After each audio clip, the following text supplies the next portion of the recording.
doing today? Well, video call from Chester. Okay, we're on live. I'm gonna go make this telephone call. I'll be right back. Okay. For the people who's watching this live, we're just doing a little update here because I had a death in the family. The show fell apart real quick just because I can't keep my mind on what I'm supposed to be doing this morning now. Just a fluke thing. We'll be back next week or sometime next week. I think me and Ed were talking this week. We're doing a Sunday show is fun because it's you can expect when the show will be, but it doesn't make it easy for guests to come on the show and stuff like that. So what we're thinking is that we're gonna be doing these hangouts on air. Really anytime during the week from now on, just so that we can pick up the interviews, and then later at the end of the month we can collate or collect all those interviews and put them in a nice video. It's not live, but it'll be put on my channel at the end of the month as a compressed show. So Ed, I'm gonna go make that phone call. Hopefully you can get a hold of Chester. I sent him that link. It should be in his Google Plus notifications, the little bell in the top right corner. If you mention that to him. Well, I just pasted the link also into his Hangout screen, so I hope somehow it'll get to him somewhere. I mean, I've got screens open. It says, it says. I'll be back in a minute. Okay. Hello everyone. If I'm actually talking to somebody, oh, there I am. Like Ron said, he's got other things going today. We were talking about 3D printing and the pros and cons, what works and what doesn't work. And that's a big thing now. Hi, Brian. Sorry to hear about your mom. But I hope she went peacefully.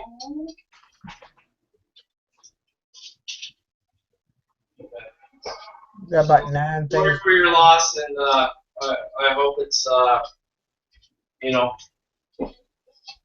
okay. You have a good day. Goodbye.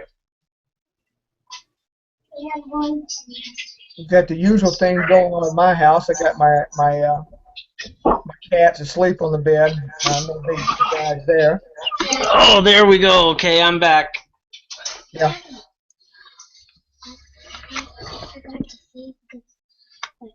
I hear a little girl voice. I know.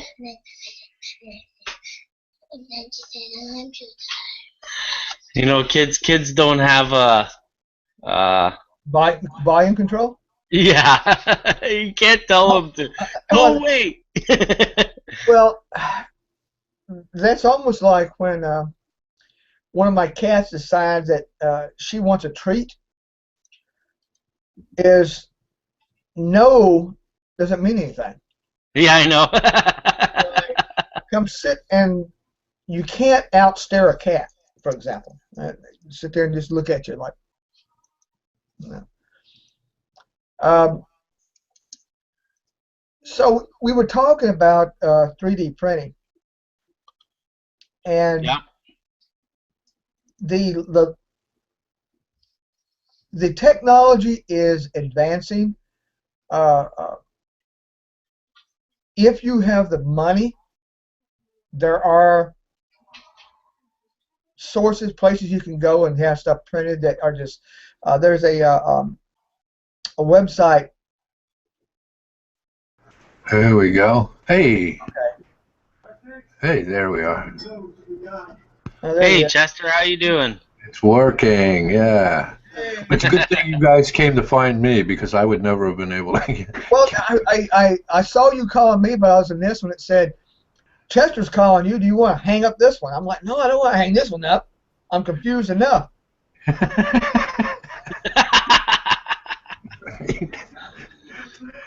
So, Chester, just to give you an update, I had a death in the family this morning, and I'm kind of gonna have to bow out of the, our little conversation today. But me and Ed talked a bunch already, and I guess he's gonna take on our little conversation today, and you guys can add whoever you want to the show. Great. Oh, I'm sorry to hear about your tragedy there. That's it's never easy. It's it's tough. She had dementia for about 5 years now, so I think we're all sighing a little bit of relief for her. Uh, it's got to be hard Mm. when you start forgetting everybody around you. So it's a real tough disease. So we're not glad to see her go, but we're happy that she's at peace. Yeah. No, it sounds like she was an older woman then. Oh yeah, she was real or old and ornery. She's a funny old lady. So But you have to meet with the rest of your family and all that. Is that the idea? yeah, I just called my stepfather and gave him my condolences and stuff like that. But we should all go. What the family's gonna do is we're all gonna go over and have breakfast and stuff like that. And Yeah. so that's enough of the damper, though. Back to the show. We were talking before the show, pre-show, I guess it is, before the show. The other day, Ron was asking me about 3D printing since I've done some. And we were discussing the ins and outs and the pros and cons and the limits and that sort of thing, which I basically had. He was like jumping around like and I had to like bring it back to earth because some things you can do easily, some things you can't. And if anyone's interested in that, it's a really good deal as long as you are aware of the limits of the process. We thought that might be something interesting to discuss. Well, no, it's funny because I've been watching you both your progress with what you do with the 3D printing and some of the other folks. I know Chuck Doan's had a couple of pieces made up, and but parts for models. They're not the entire model, just a sub-assembly. Right. And they look good. They look really good. Of course, you guys model in a larger scale. And then I have on some of the 187 scale vehicle sites, I'm seeing a lot of guys that are trying to do whole models. They try to do a whole car. They try to do a whole trailer. These bulk pneumatic trailers are real popular. And they come out of the whatever machine they come out of, they are so grainy and so, I mean, they're just awful.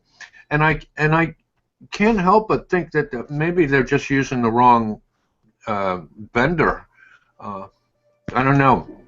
Like I say, the parts that I see that you use, you did some bridge parts. Right. Yeah, they looked like they were really nice and crisp and clean, and but these things that I'm seeing, I guess it may, as I say, may be the vendor. They're using an outfit called Shapeways. That's who I use. Is it? And then I guess maybe they offer different qualities. There's a high end and a low end to this steel.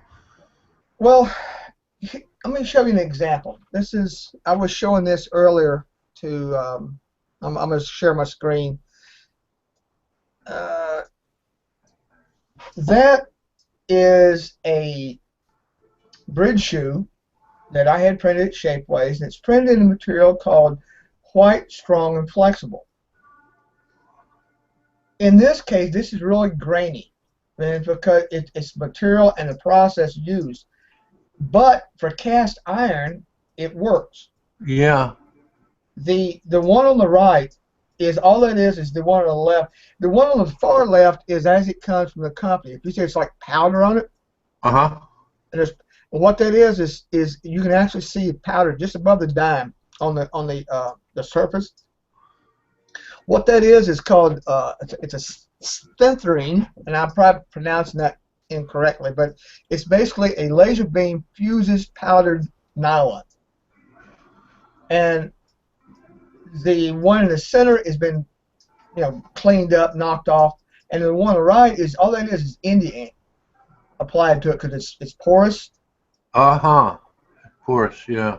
Now, if people want to use this for models, and they've made loco shells, and the reason is, one, it's cheaper than the FUD, the frosted ultra detail, and it's a lot stronger.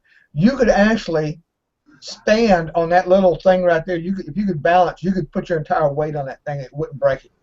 Wow. I mean, it's FUD would the frosted ultra detail would shatter instantly. Uh-huh. The FUD, which is the one I use for my bridge parts, is the best way to describe that is like it's a cross between week old cake frosting and clear styrene. It's okay. It's a lot better detail, but it's about 2 or almost 2.5 times more expensive That's material than this stuff. I wish they could come with. I would rather use this, to be honest, if the structure was finer. Yeah. And the problem is, if I can, I'm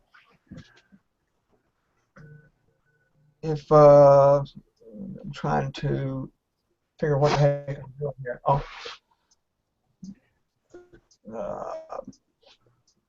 Okay, if I can, I got too many things on my screen. Luckily, I got two screens, so I can do some weird stuff. But I'll see if I can make a picture of some stuff in the FUD. Getting back to your point, Shapeways, the service is geared toward the hobbyist. Yeah. There is companies that can do finer work, but they're geared toward the manufacturer, toward the business. So they're, in other words, if I print one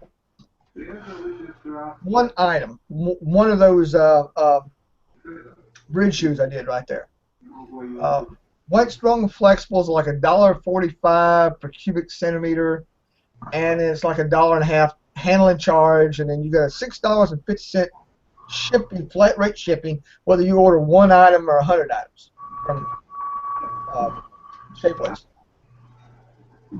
So what you do is you have multiple parts printed in the same mesh, so you get the one handling charge. Thank you. Yeah. If you can imagine,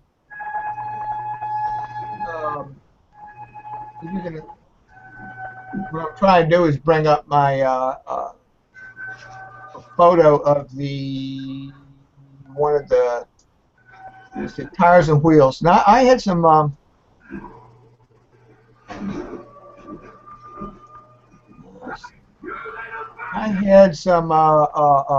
wheels printed in white straw in the frosted ultra detail. if I can find my. My biggest problem is trying to find the files on my computer. I like everybody has that. Like, Yeah. but Now, now you do all your own artwork along with that. Is that right? oh yeah, yeah. I mean, I do my own design. Yeah.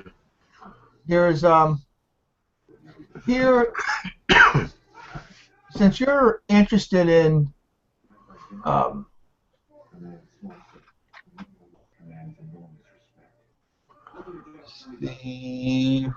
what am I doing? Oh, I keep forgetting which. Uh, let's see, preview. Okay, no, that's not. Darn it. Right. Well, you can imagine the finish that you have there on those little pieces that you just showed. If you can imagine a tank of some kind of pneumatic tank in 187 scale. I mean, we're talking about something that's only 3.5, 4 inches long, and having that finish on it. You know what I mean? It's just I find it unacceptable, and I had a long conversation with a fellow by the name of Kent Hurley, who is now in the business of selling these 3D machines. And I was at a show, and I didn't have an opportunity to go over to his booth, but he came over and visited me, and we talked, and he said that currently, for 187 scale, he said it's really not practical, but that soon, and he wouldn't clarify that with a real chronological date, but he said soon, he said you'll see unbelievable things, and I am seeing unbelievable things with this 3D. Have you seen the one thread that I had up on the Westlake with the pen that draws you can draw the three? I mean, I'm just fascinated with the technology. It's just I'm kind of like the guy. My roommate in college had his parents bought him a Texas Instrument calculator for $350. Yeah. Now, when he graduated, and when I got to college, I went out to the local store and I picked one up for about $18. You know, so I'm kind of in that group right there. I don't want to commit myself to anything right now. But I see the future and I see where it's going, and I like the ideas. It's great. Okay, I can show you where they're at now. That's excellent. well, that is done in SketchUp, and that's just an export of the graphic, the screen graphic. What I was wanting to do is this is 1/48. Okay, now I'm going to show you what the prints. Oh, there they are. Now those are printed with a penny, and those came out pretty good. Yes, they did. There is my. They still got the wax. That's still the waxy coating that during the printing hasn't been cleaned. But you can see that's pretty. That's twice your scale, but that's still pretty good. Yes, it is. And there's some that's been painted. And the wheels and the tires were all printed. That's the FUD, the frosted detail. They look great. Wow. So. Oh boy, they look nice. I mean, they came out good. The mechanical design I had to redo because there was you know what I'm saying? It's it was like something that I couldn't align the wheels up because I didn't design where the Julies came together. But now the thickness, for example, that's at the maximum. I should say minimum, I guess. Wall thickness for this material that the printer can do. That's as thin as you go. It's for nice. It is 0.3 millimeters, which is about 12 thousandths of an inch. Wow. So Very nice. yeah, I mean they came out good. I was trying to see if I had a uh, what I Yeah. did, what I did with the other design. I'm trying to. This is a cross section, and what I did was, you see, there's a I basically notched the model out. The idea being that the let's see, I'm trying to find one a picture that shows.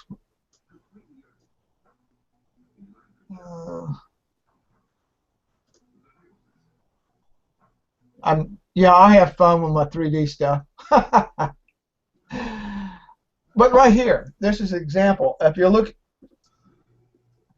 where the red circle is, see, I hit the brake drum was hitting the inside of the wheel. The inner wheel, yeah.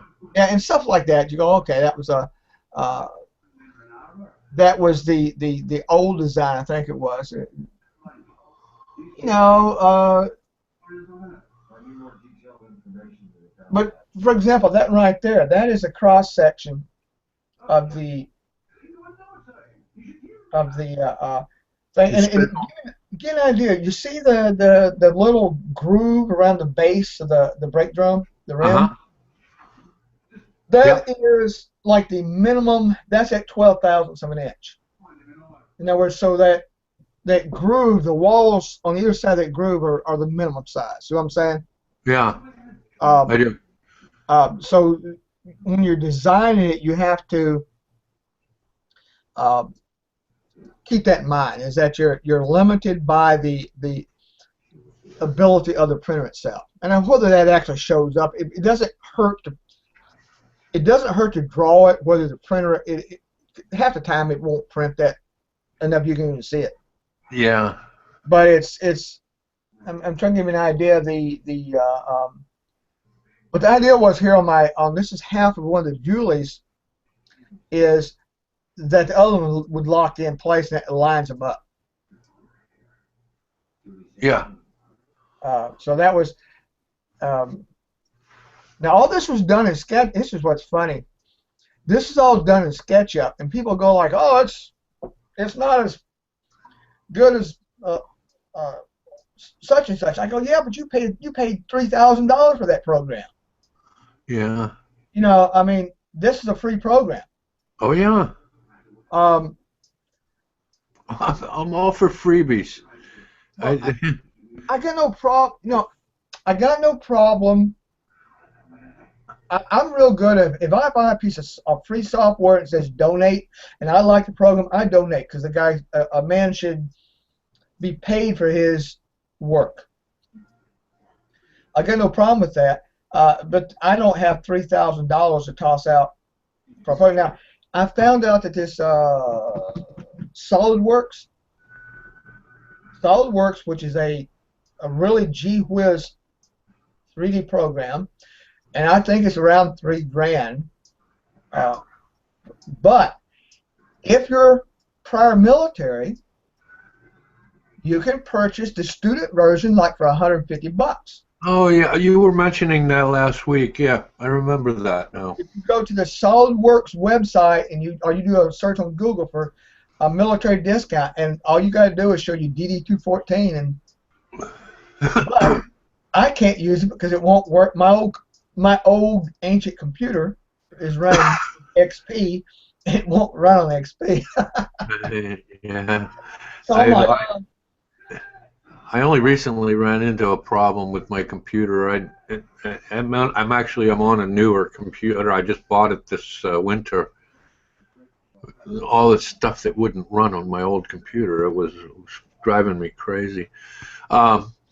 Well, I'm all, like I said, I'm all for freebies. I had years ago, I had an architect friend of mine give me a really expensive 3D drawing program, and honestly, I had a one that I bought for about $40 that does my drafting for my business. I draw what I build before I draw it, and Right. before I build it, and I want to show customers, what they're getting.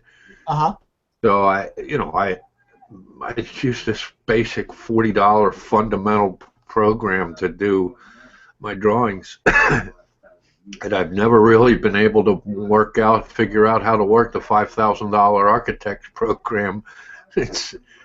Now it's outdated, so I can't get it on the computer. So, but yeah, I don't see any reason why you should have to go out and spend. There's so many. What used to be called shareware or freeware. Yeah. There are so many people out there that are developing things that are willing to share them. To go out and spend a lot of money without doing a little research and finding something that works for you, if at a reasonable cost, or at least even cheap, even free. Who cares, Well, see, now some people are using a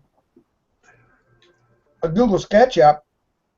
Architects are using it to show, like you say, show their customers. Yeah. So they can. It's actually what Google Sketch, well, not Google anymore. It's I forget. Somebody else. They sold it. It actually was originally designed for architects. Oh, is that right? And that's why you got to do some fiddling around to make it work. By the way, that picture is that bridge I was talking about. That's a close up, and you can see the limits of the printer. Yeah. Yeah, you can see the layering. Yeah. But and you can see the thicknesses. I mean, look how small it is. Also, I mean that's the point. There's a company called Fine Lines or something like that, and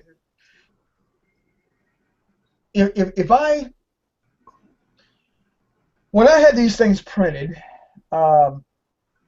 at Shapeways, now here's a it's 30. Okay, here is here's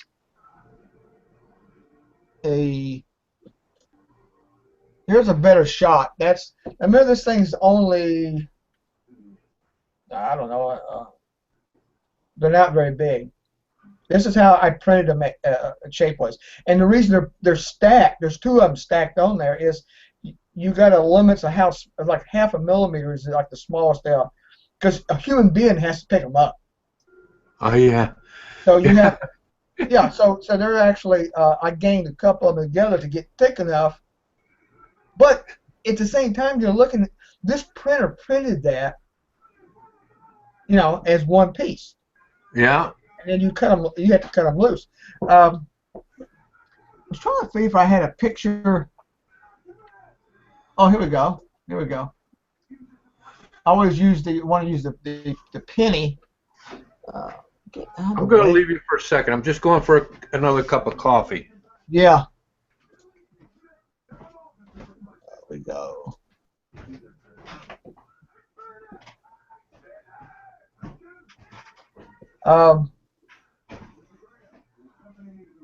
I realized that I need an additional monitor. I got 2 monitors. I could use a third one.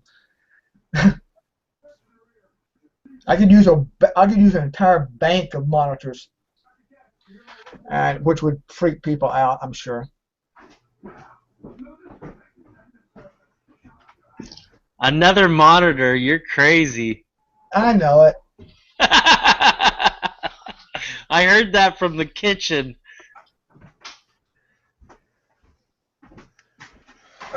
When I was in Kuwait, during 2003, when I was in Kuwait, you should have seen the monitor setup they had at the Airtron Kuwait was the headquarters for the prosecution of the war, and they had the command center. It was almost like a what's in the theater, at the big screen theater where they show the giant screen. IMAX. Yeah, it's like almost like a miniature IMAX, because they had seating for people. You could put like 100 people in but they were real steep, so that the guy you can look over the guy's head. And they had a bank of monitors that covered the entire wall, and they could either. I'm talking about it must have been. I don't remember. It was like 5 by 5. It was big screen televisions all joined together, and they could make one whole screen if they wanted to, and they would have real time. Um, they could fly like drones, and then you could actually they would actually show from the drone, and this thing was 20 feet square with sound and the whole thing. That's pretty cool. That's what I want. But get I back to see. back I to see now where they can take this nanotechnology, and they can actually put the little particles in a paint. They can paint the side of a building with the nanotechnology paint and plug it in and have the whole side of the building be a TV screen now. really. I was reading an article about it the other day. They have sheets, mylar sheets, where you just unroll them, and you can make this stuff in as big as you want, but it's made out of these nano chips, and you can make a TV out of this mylar screen. It's just roll it up, put it in your back pocket, and I was reading incredible. couple years ago, and it was asking about what was the future of your display. I'm not going to say television because it doesn't, it's a fusion between computers and televisions and monitors is all becoming, it doesn't, it's whatever you need it for. And the idea would be that you would go to a place like Sears or, radio, whoever, and you would say, okay, I got this room. It's going to be my media room. And I got a wall that's 12 foot by 8 foot.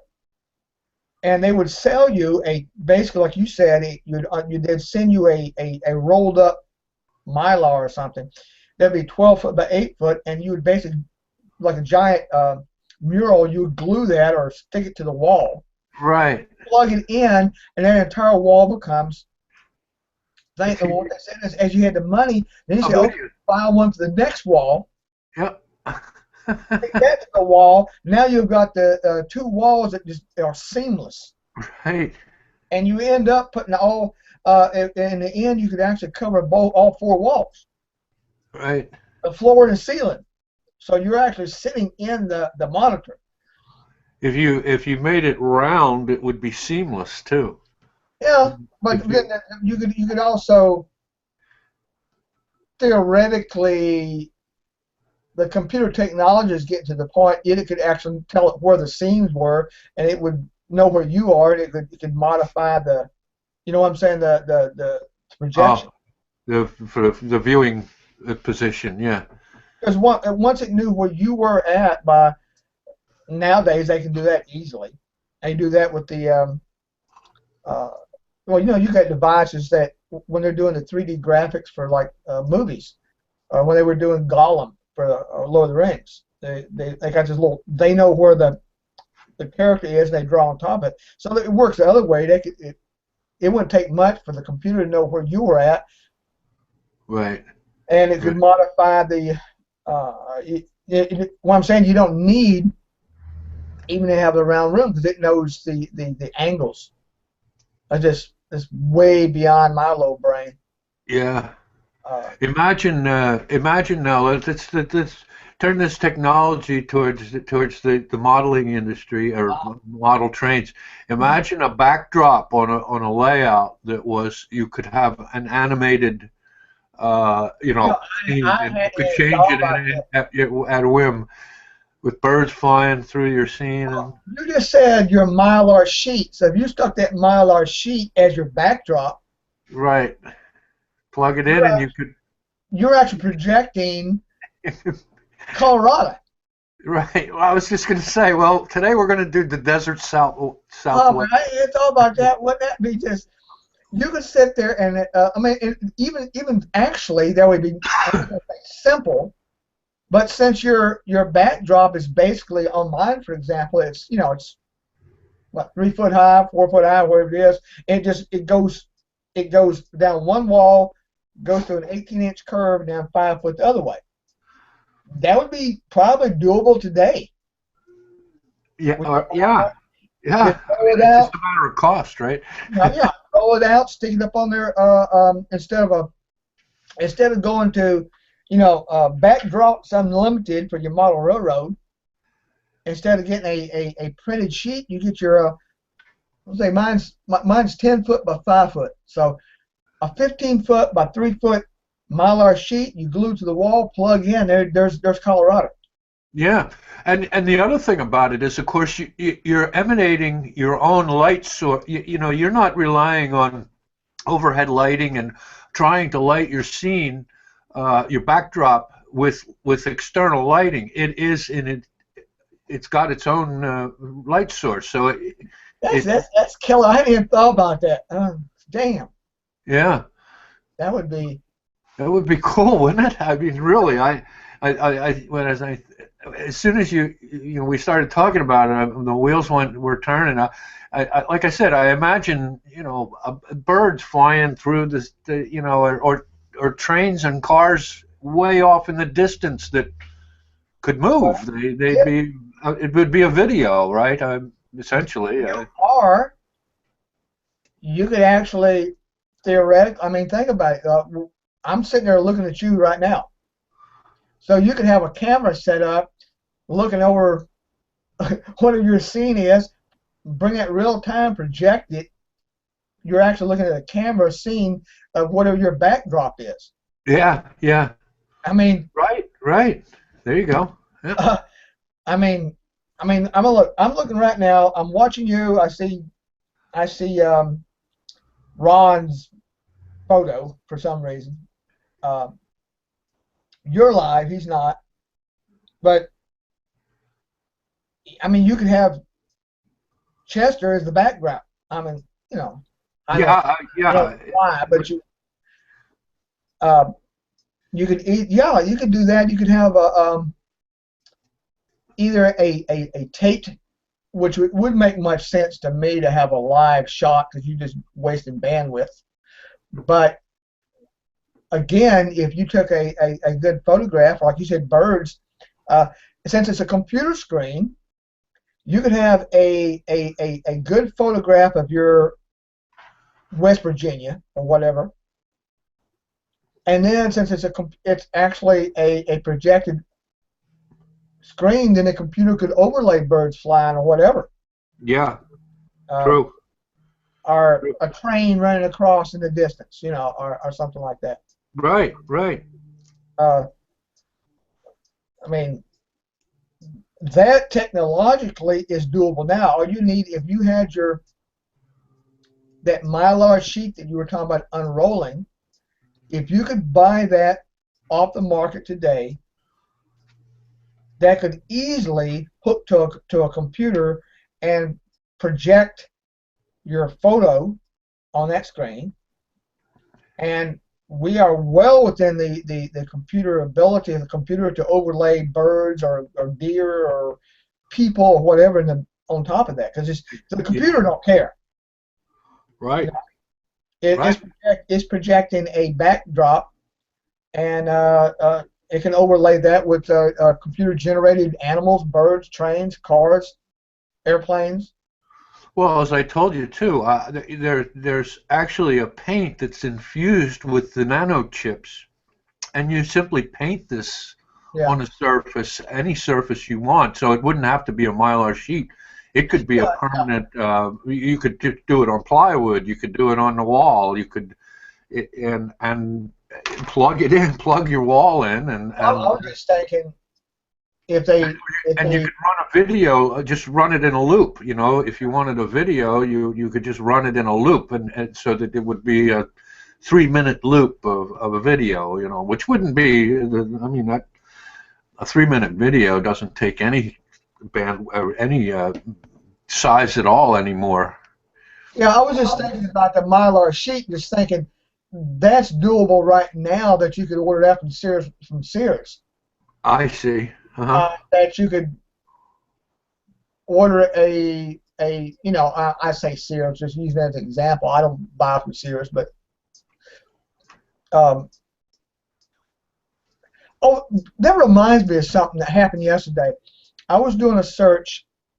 I posted some pictures of these little glass pens I found at Walmart, I saw them. Yeah. and I said, "Oh, wow, that would work great for wherever I put them." Uh, but so I did a search online for Walmart. I put in a thing for gauge because that's what I couldn't find them. I get a screen of Starrett instruments, Starrett gauges and stuff under Walmart. I'm like, what the hell? I got 15 pages of things like of Starrett micrometers and everything. Yeah. And I don't know where the hell I found that at. But, and a Google search brought up all this stuff listed under Walmart.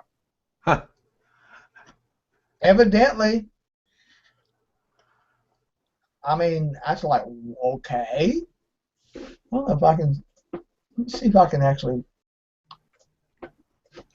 This You know, was. we were talking earlier. I don't mean to take you off subject. Right. We were talking earlier about the 3D printing, and I wanted to show you an experiment that a friend of mine did with the CNC machines, and how accurate just laying plans into a CNC machine can be. Now, I don't know how that's going to translate for quality of the picture, but this is a 187 scale Datsun 240Z, the first of the Datsun 240 is the Z model sports cars that they put out, and that was done with a CNC machine. I'm absolutely floored by the detail that this fella got with his CNC machine. That's And pretty crazy. And all they do is feed manufacturers' blueprints into the machine, and he can, if he has access to the blueprints, which of course are copyrighted, but if he has access, or patented, I should say, if he has access to them, he can make any machine he wants, any truck cab or and the smoothness, the clarity, the panel lines, everything about this little. It even has the little 240Z insignia up on the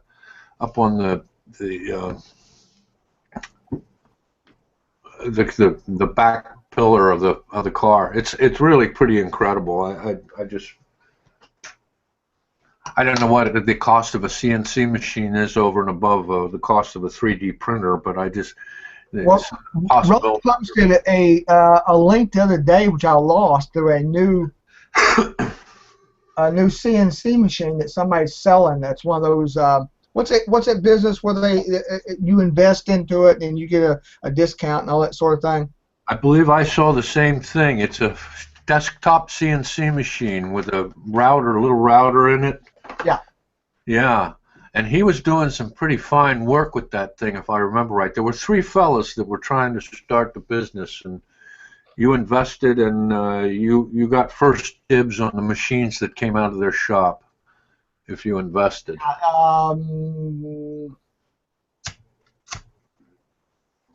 Let's see. Is this? Fascinating stuff, though. I gotta say, because I'm still, the one fellow that I rely on for a lot of models, he still sits there with the clay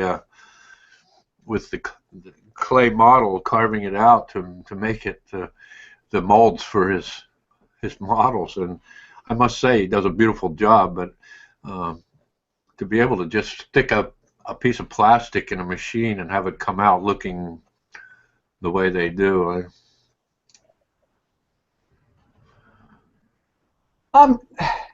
I'm gonna see if this works. I just clicked the ask your audience to submit questions and they will appear below. Okay, how do you do this? Questions.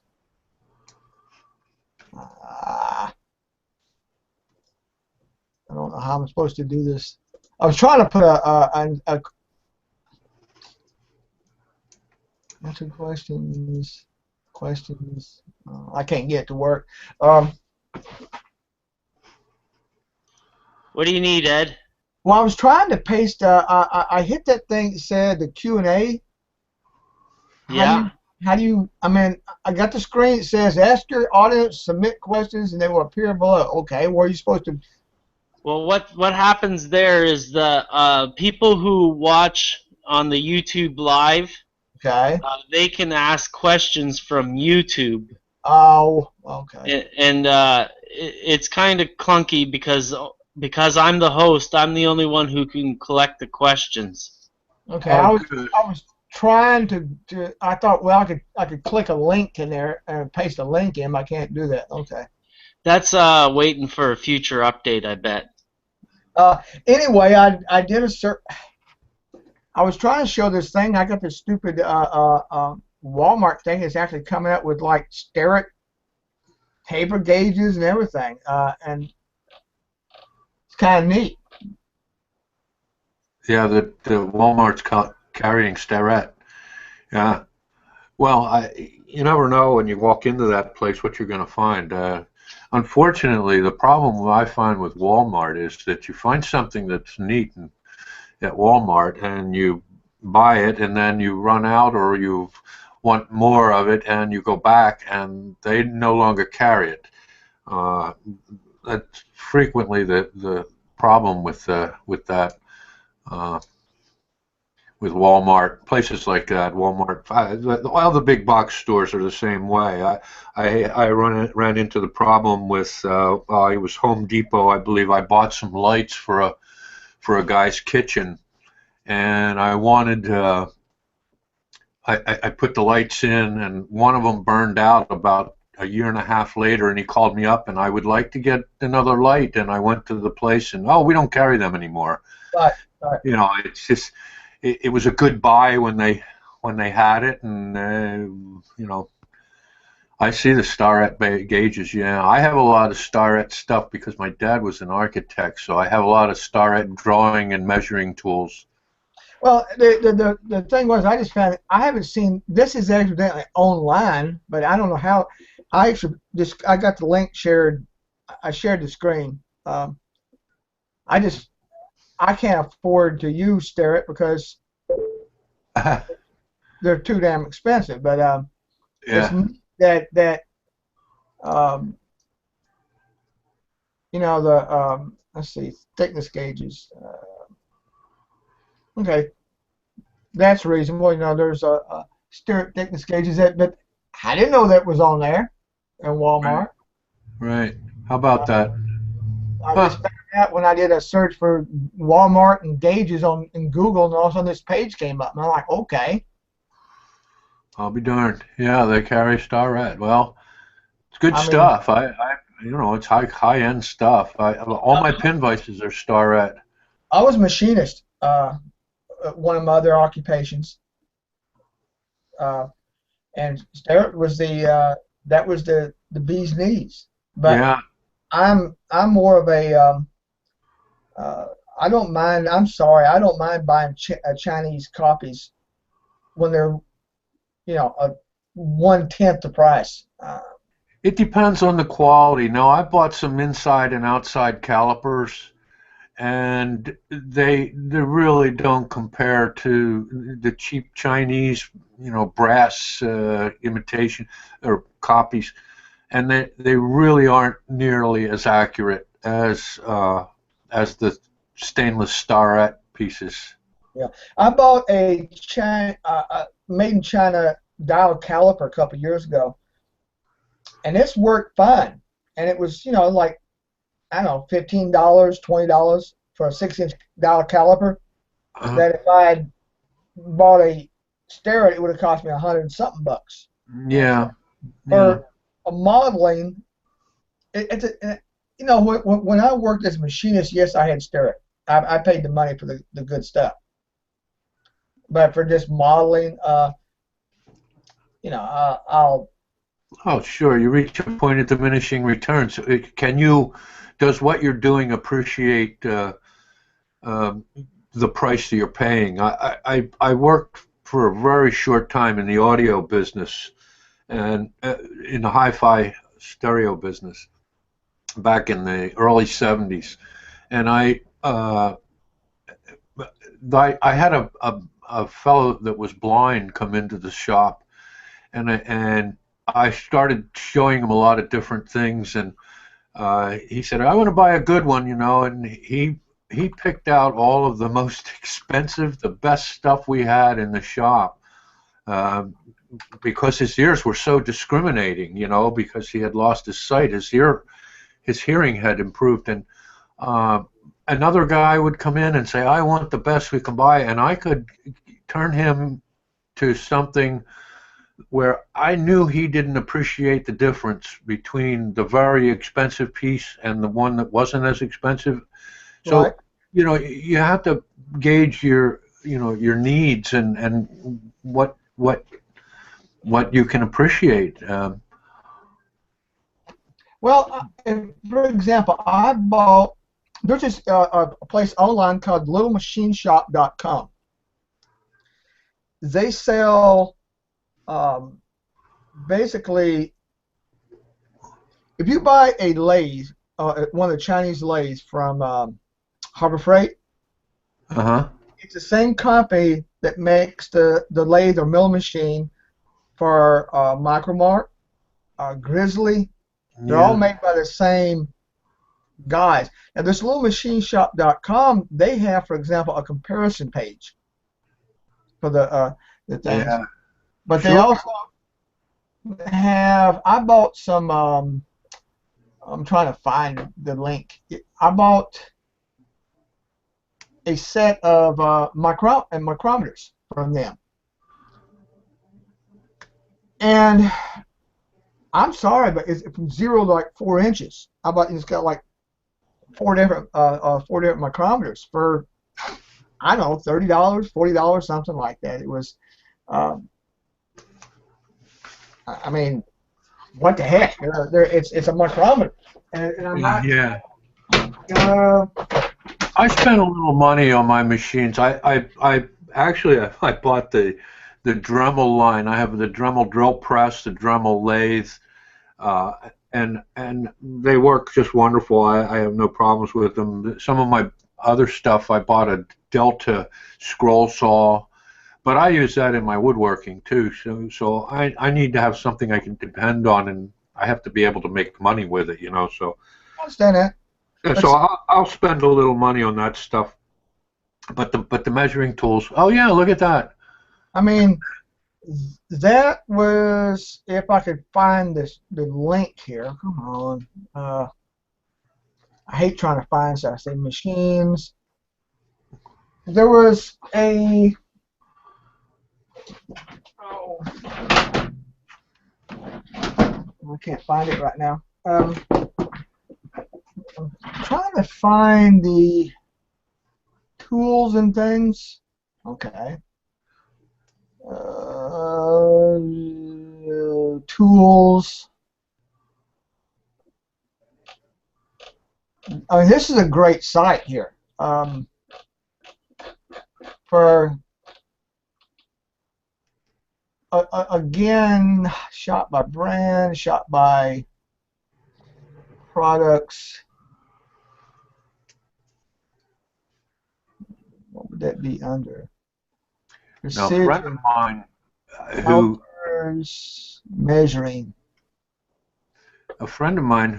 is probably the finest 187 scale vehicle modeler I know of. His name is Joe Enriquez. Joe lives down in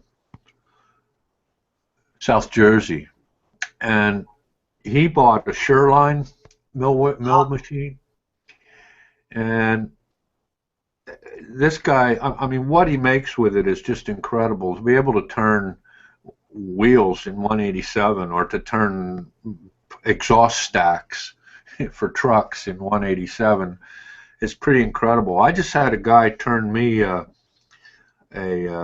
stainless tube for it was to represent a utility transmission tower pole, and I had built a trailer for it, and I needed this pole, and I didn't know what I was going to do. I didn't know whether I was going to try to turn a wooden dowel down, but this guy turned it for me in stainless, and I got to tell you, it was beautiful. He really did a wonderful job on it. It's about 6 inches long, and it was only about 1/4 of an inch at the narrow end. It was a tapered tube with a flange on the bottom, the mounting flange on the bottom. It's just a beautiful piece. Fact. Okay, I just shared this thing. This is their 0 to 3 inch micrometer set, $49.95. Yeah. Okay. Very good. Now, the Starrett, Three-piece. that's the one I showed you. Okay. The Starrett 3-piece 0 to 3 is $559. So. Yeah, I get you. So this little set I'm showing, right? Like, I mean, there's a Starrett set, okay, and yes, it's good material, but come on, I'm measuring stuff for models, so this one right here is what I bought. And it's Yeah, sure. Again, your needs aren't that specific. They're not that. You don't have to be that tuned in to the stuff in the modeling situation. I mean, you're not trying to make a piston ring fit or a valve seat in where you're dealing with tens of thousands of an inch. Right. I mean, okay. Go back to to me. Okay. That's a micrometer, 0 to 1 inch micrometer. I'll get so in the camera. Yep. It measures in thousandths of an inch. If I had a Starrett micrometer, it would measure in thousandths of an inch. When I used to do bearing fits, a bearing fit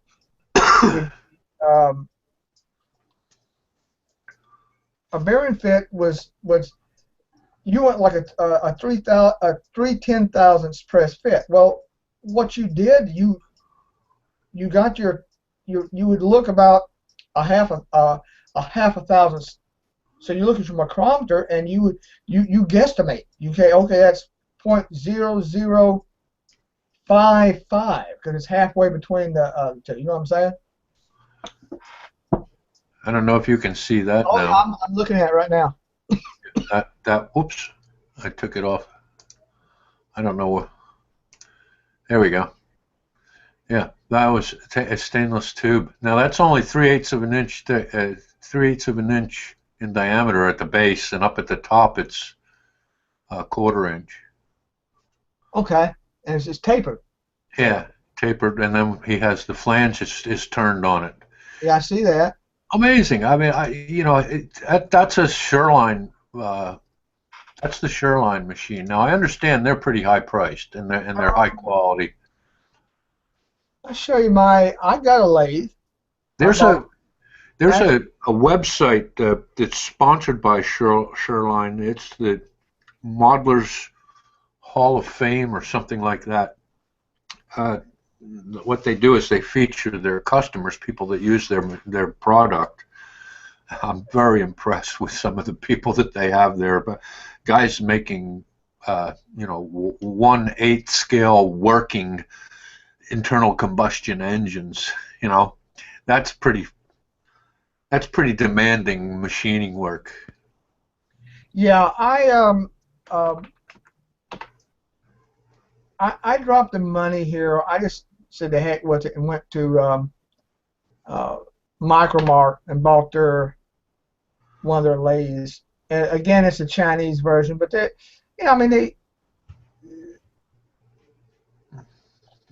I don't have any pictures of mine. My little Dremels. All my machines are out in my shop. I Right. don't.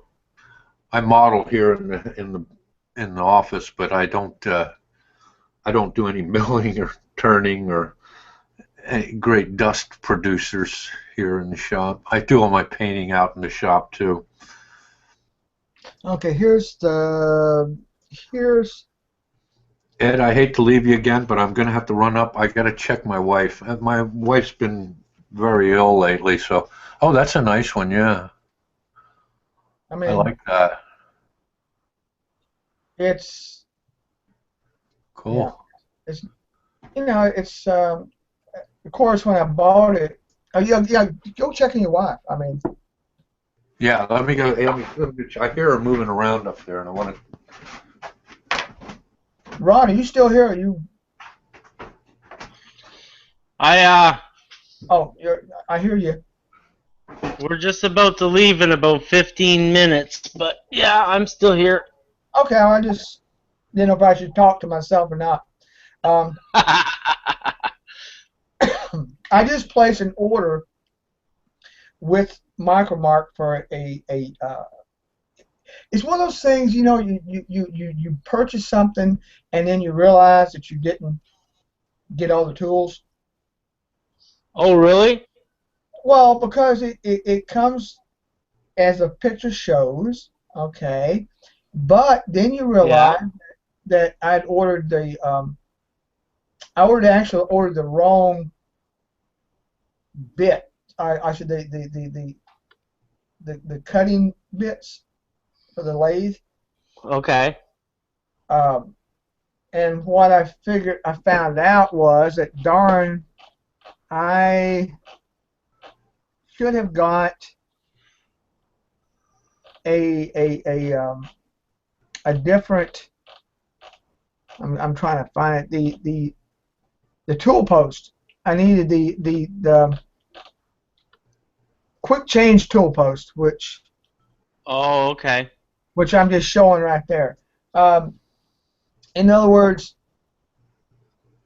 what I got semi works. I've done a little bit of turning, but you have to put in shims in order to, because the tool has to the cutting face of the tool needs to be centered on the piece you're turning. Oh, as for height, it should be the same height as the center of the tool or of the piece. Yeah, it has. In other words, your um, Chester is a woodworker, and he's got a shoreline. He'll tell you that when if you're going to cut into something, you need to be in the center of the piece you're cutting. If you're low or high, you're going to be. If you're high, it's going to be skipping over the top. It's going to be low. It's the same thing. So you have to be centered on the piece you're turning. The tool, because all it is really a chisel. When you're Yeah. if you take a machine tool and you're turning that piece, all it is a chisel edge. It's a sharp edge. It has to have a relief on the bottom and on the side and on the face in order, because that's all it is. It's a metal chisel that's cutting into your piece, and it has to be centered on that. So I just ordered this quick change tool post so that, in other words,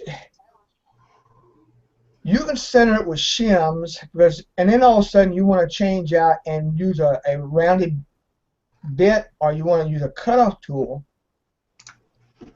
And these, once you set, that if you look at it, it's just a little. All it is a set screw that Yeah.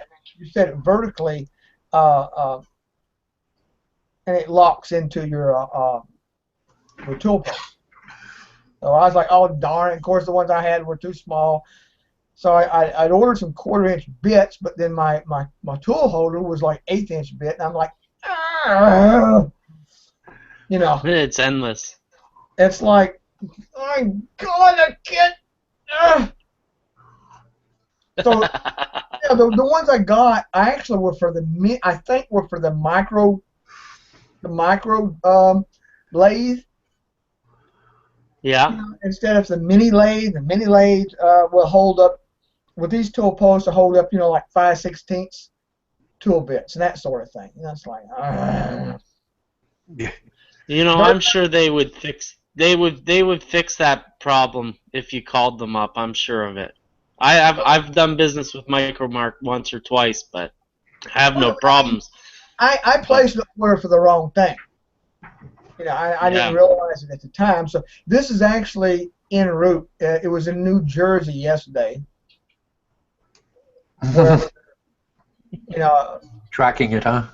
yeah. In fact, I'm curious to see where my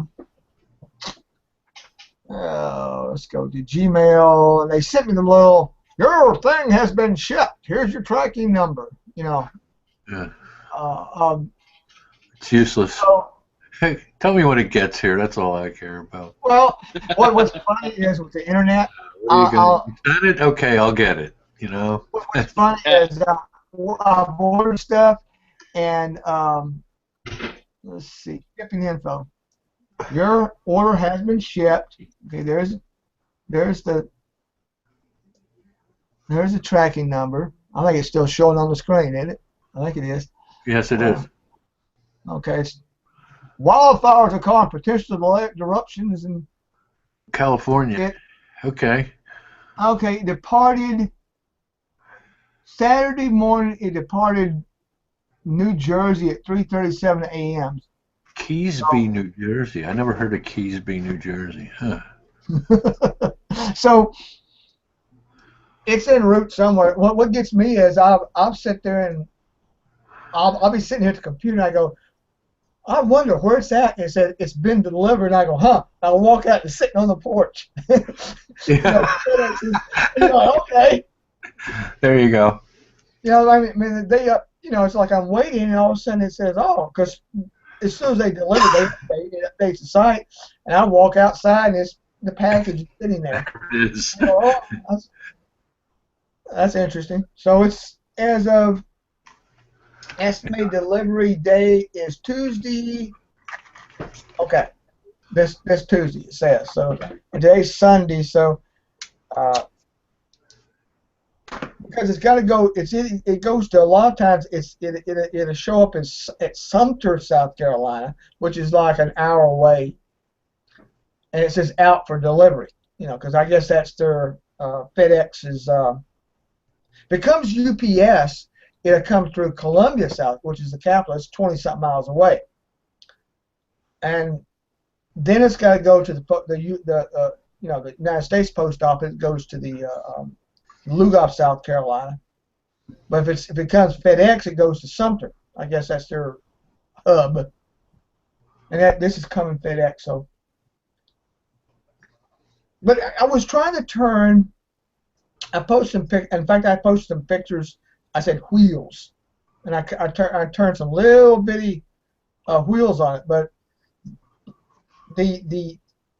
it's not the turning the problem. It's the problem.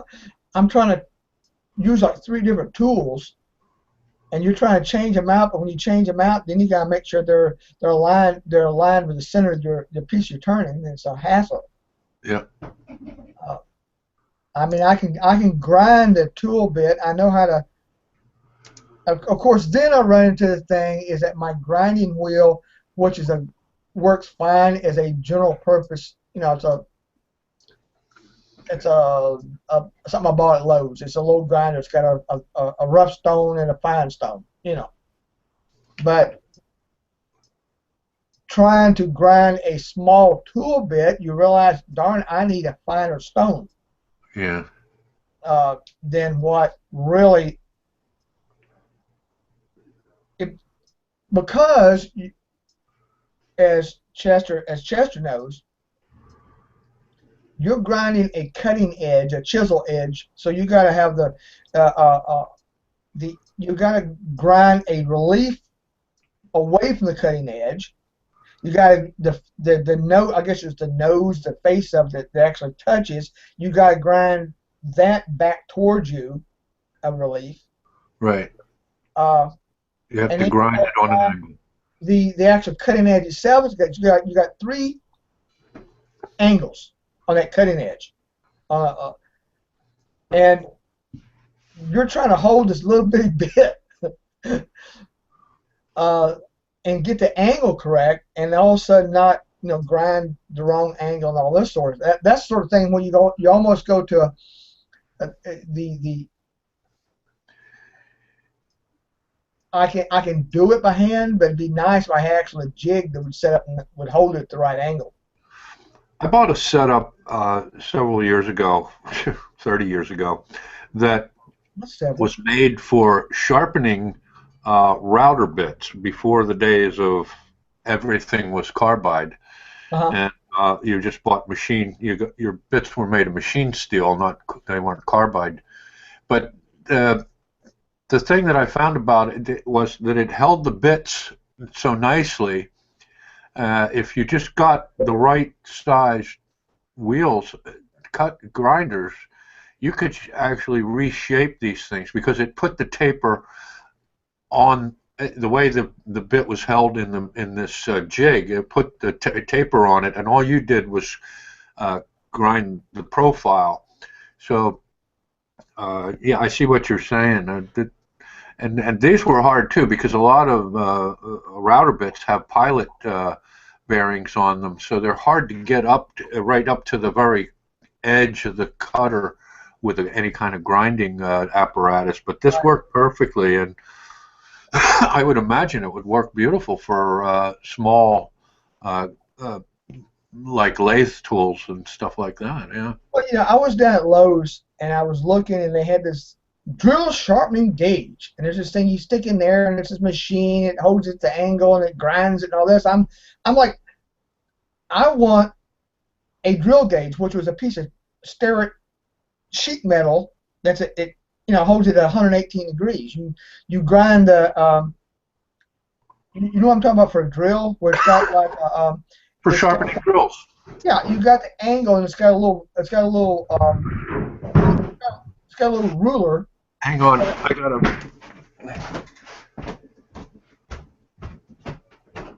But you Wonder what was happening there. it was his wife is ill. Yeah.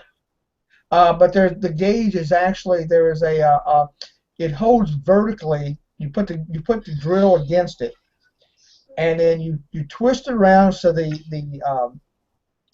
I forget the flute of the cutting edge of the drill is facing you, and it's 118 degree included angle. That's what a normal 59 degrees on a side. So from the center of your drill, of your metal drill, from the center of the two cutting edges come together, it's a 59 degrees from the center of the drill out to the flute. That's 118 degrees if you measure across the two cutting edges, right? So what you do, and as a machine shop, what you do is you don't buy new drills, you sharpen the old drill. And what you do is you bring that up on your grinder, and you grind it by eye, and you hold this against this little sheet metal gauge, and you hold it up to the light, and you look until it's it's at the right angle, and you do this on both sides. There's a little ruler basically that runs down the one edge, and so what you do is you make it so it's at the right angle, you turn your drill 180 degrees, and you make sure it's the same. The cutting edge is the same on both sides. That's how you sharpen a drill. And then but you got to also grind a relief from that cut. I mean, away from the cut, the flute, the cutting edge. Because again, all a drill is like a chisel. It's with an auger.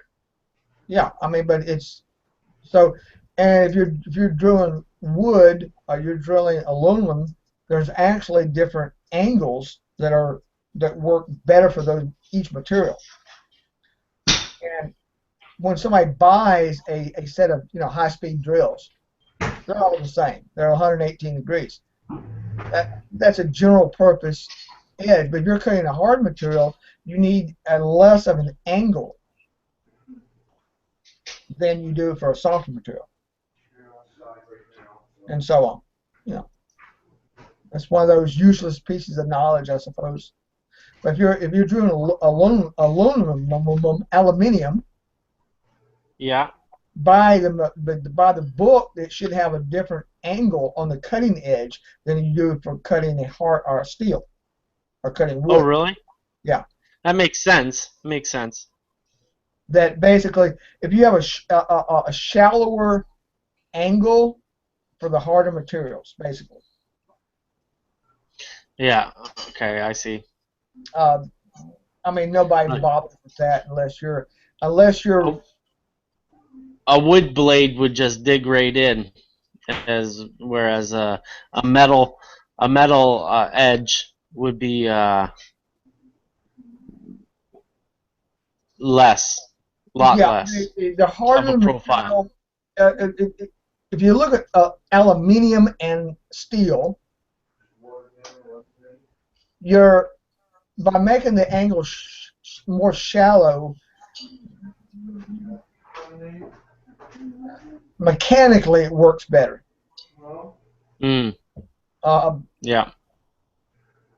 if you can imagine have you ever seen a drill where there's no angle, or people there's just almost like a flat drill where it drills to a flat, or like a mill, like a mill cutter where it's flat on the end.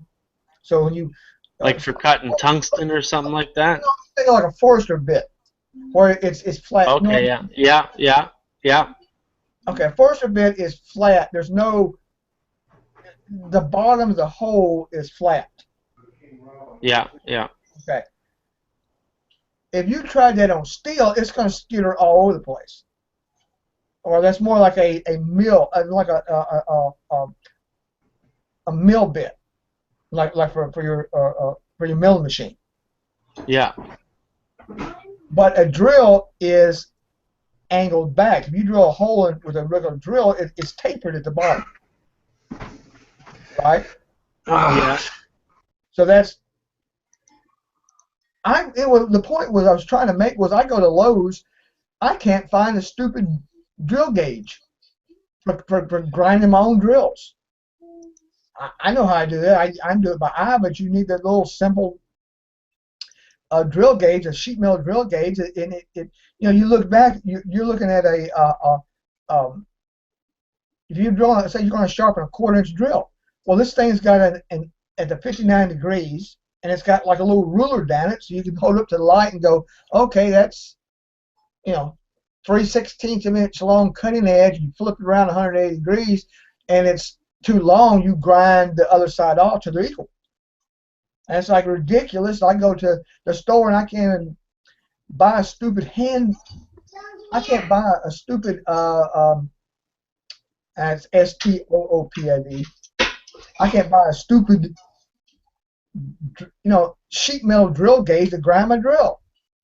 But I can buy a $150 thing I stick in there that does it with a little electric motor and it spins it around and all that. Well, I don't need all that crap. I need a blasted gauge.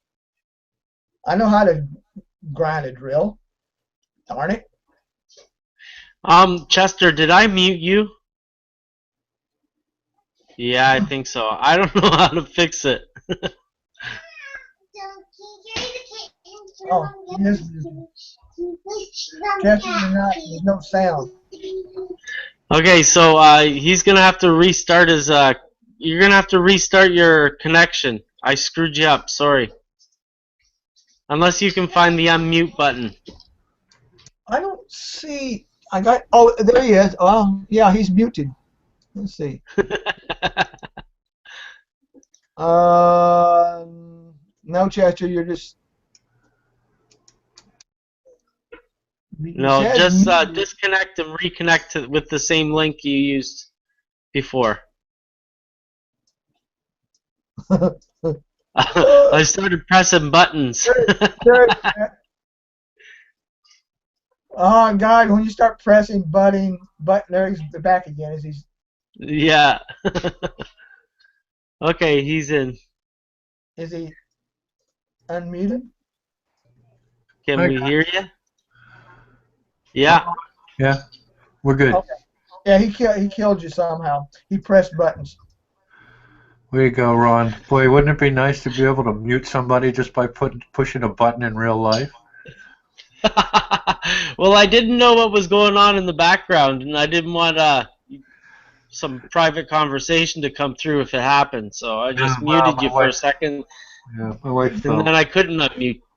Did you guys know that human males actually mute women in later life? That the pitch of a female voice is actually the part of the sound that we actually start losing. I swear it's true.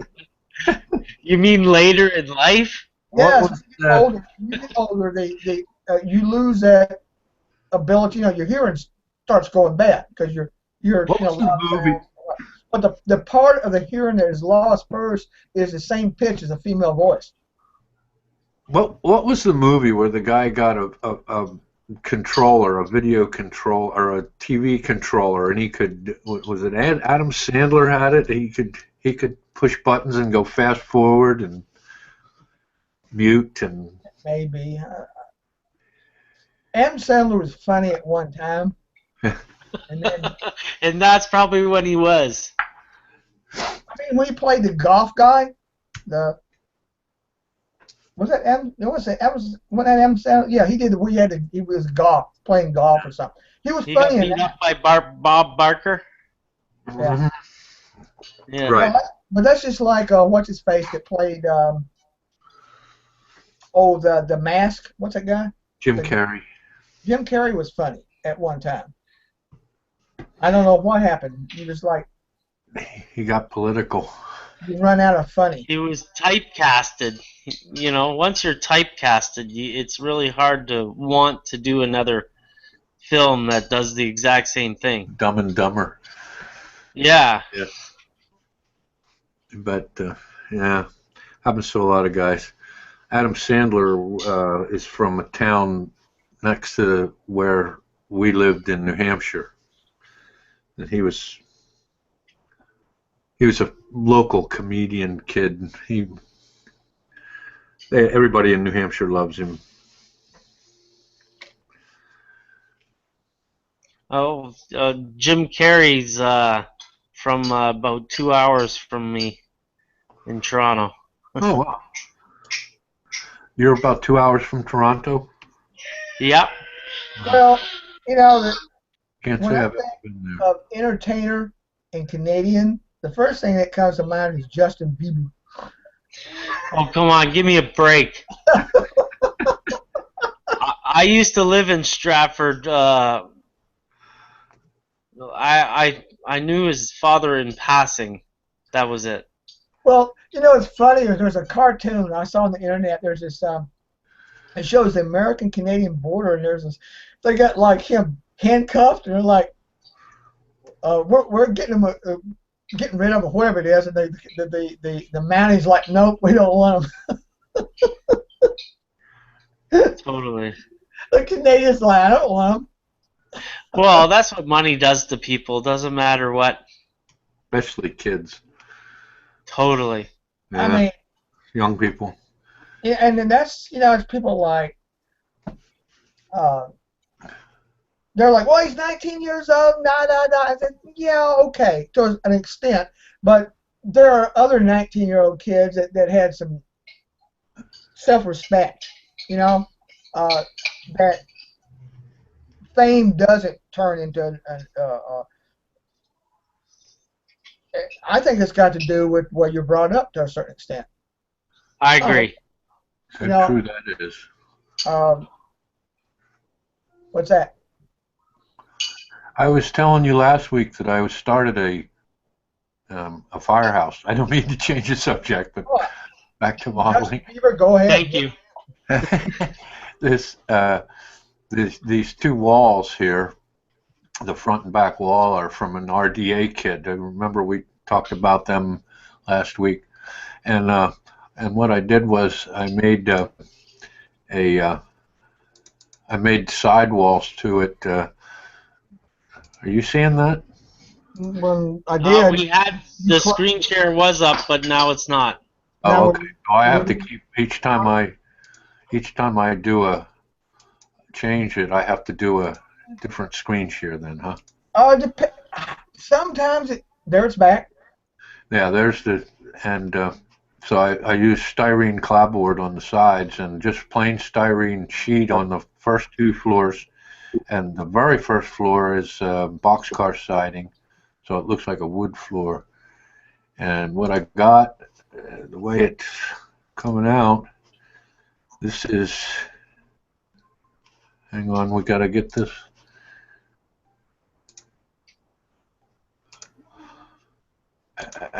And that's where it's looking at so That's far. looking good. That's looking good. It That came looks out all right. great. Yeah, for a cheap plastic kit, I thought it came out pretty good. Yeah. I got one more. I got the artsy fartsy shot here. Wait a minute. This is the artsy fartsy shot. I'm always into the. There we go. That is. Yeah, I seen that on the Modelers Guild. That's a awesome looking picture. That is just. Yeah. I mean. Yeah, you don't have to be real extravagant when you do these photo backdrops. You know, they're just. And to talk about the kit itself, the RDA kit, you could pick up that kit at a swap meet or even from RDA itself on eBay for like $20 probably, Well, or less. that was actually there was 4 doors on the front of that kit, and it had a platform. Yeah, I can show you that too. Wait a minute. I built a stone version of that kit, I think. It's the Net 30. I've got a couple of RDA kits kicking That's around the here. original RDA kit, and it has a platform on half of it, and then and I did use the other half of the kit for something else. I stuccoed it and made it a warehouse you see in some of the other photo backdrops that I use. But like Ron said, you can really pick these things up for, I mean, $25, $30. I think on the website this is like $40. You know, so they're not expensive at all, and they do have nice details. They have Tichy windows. These doors are molded into the wall. I had to cut them out, but the side doors on the gable ends are all Tichy, and you know, good details, good roof details for the money. What the heck? I mean, if you're populating a huge layout with a lot of buildings, I would throw a bunch of these on there. You know, I mean, you know, it's nice to have a nice scratch build or craftsman kit right up front where everybody's a foreground model. Yeah, but to have, you know, to fill out a scene or to make a town up or whatever, those I've looked at the design preservation models, DPM. Yeah. And they can be worked nicely too, in fact, but I found the RDA kits are much higher quality. The kits that I got off of eBay had some really thick, like the windows are separate, which is awesome because, you know, painting windows that are molded into a wall is really hard for me. Yeah, no, you're not alone. It's true. So, but the windows that I got in my kit were kind of oversized, over thickened, and I sanded them down from the back and a little bit to make the munions have less of a profile, and they looked great. So Yeah. I was hopefully they got tissue windows in them now, because Hey, that'd make them that much better. yeah. check this out. I'm just sharing. There's a place in Columbia, South Carolina. It's an old. It's the old powerhouse, right? It's been around since like 1800s, 18 Yep. whatever. So anyway, I was walking around down there. It's like a museum now, and there's this pole, which I shared. Okay, and it's an electrical pole from way back. Yeah. What's interesting though is you take a closer look at it. Okay. Share. And Well, look at that. okay, we go to a closer look. What's funny is, um, I'm assuming they're to keep critters off of there.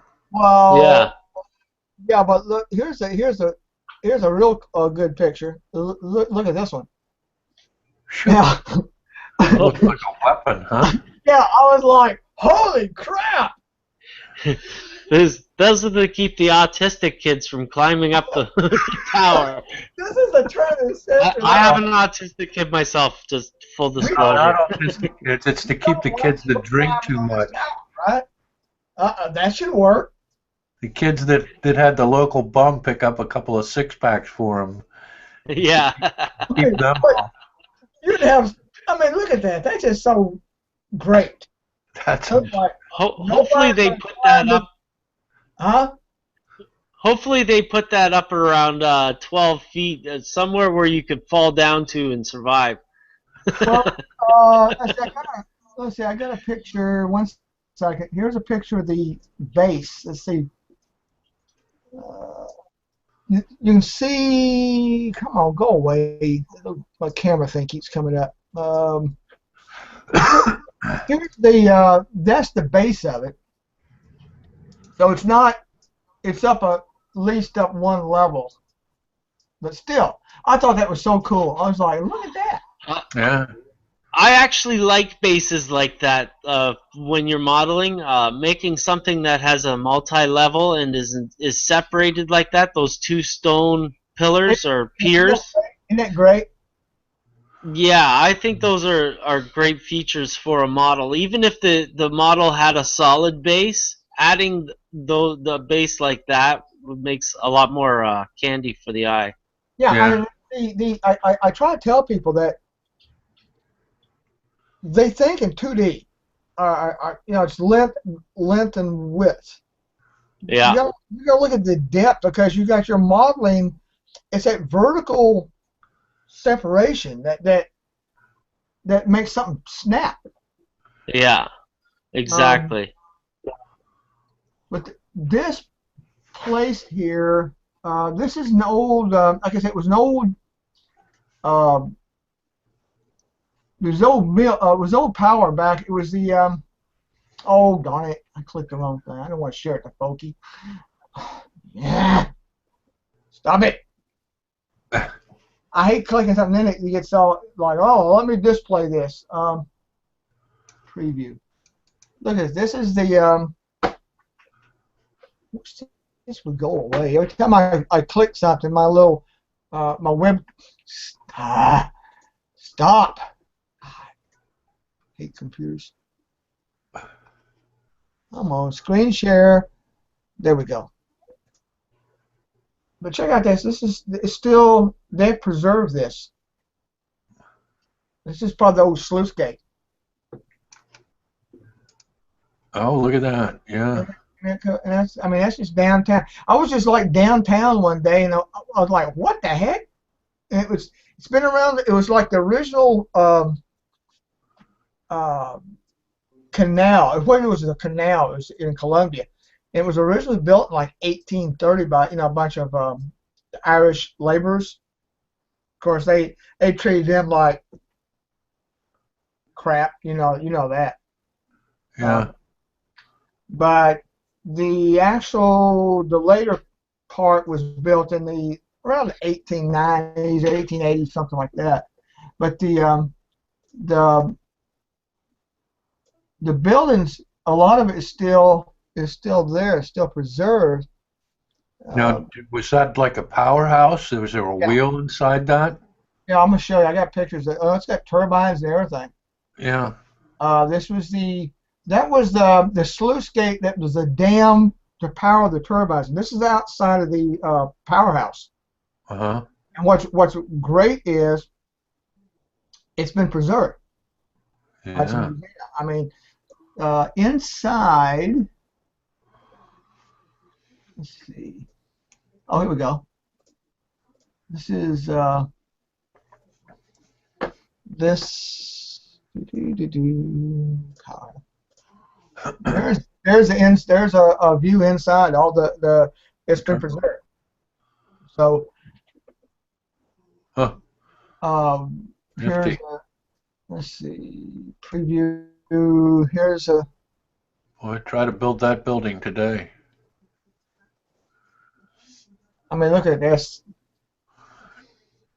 Oh, that's the raceway. That's the controls for the raceway. Yeah, there's Yeah. See the wheels? They're for controlling the water flow. uh-huh. Yeah. That's Yep. the actual turbine right in front of the camera, right in the center of the camera is the turbine. Um, Wow. see, I've got a picture from the. Let's see. Here's looking down. Doo-doo. Well, I love it, mechanical stuff. This is looking down at the thing. Isn't that neat? Yeah. Hey, I got a question for you guys. Is there a good place to get gears like that Yeah. in HO scale? Yeah. Vector cut. Vector cut. The Vector vector V- cut. TOR cut. They're made out of laminated cardstock, but they're really rugged. Let me see if I have some examples of vector cut wheels here. I've bought several kits. They come in a card that has been laser cut, and they pop out easy, and they're real rugged. They take paint nice. Well, the guy that does that is a hobbyist. Dave, Like most of our modeling gurus are. It's. yeah. But what's interesting about him is, as the guy in the Westlake knows, if you go, oh, I need. One of the guys wanted some. He was doing a. What was it? It was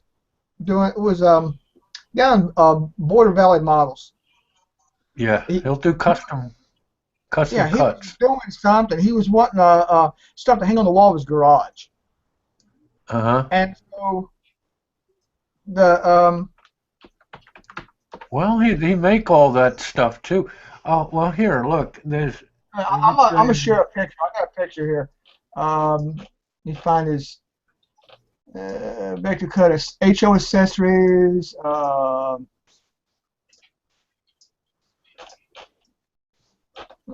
Okay. Well, here is a radio that he did.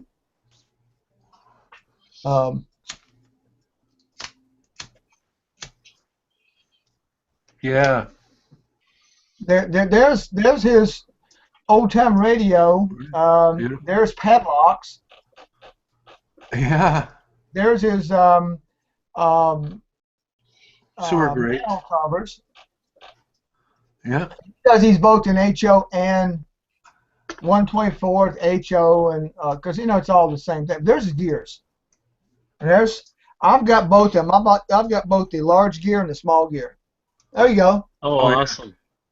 Yeah.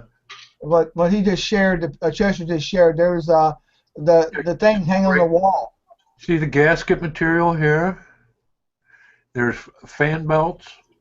There's steering wheel. There's brake drums, or ventilated brake drums for a big truck. There's wrenches in this box. I got the wrenches shared on my screen. Yeah. Showing.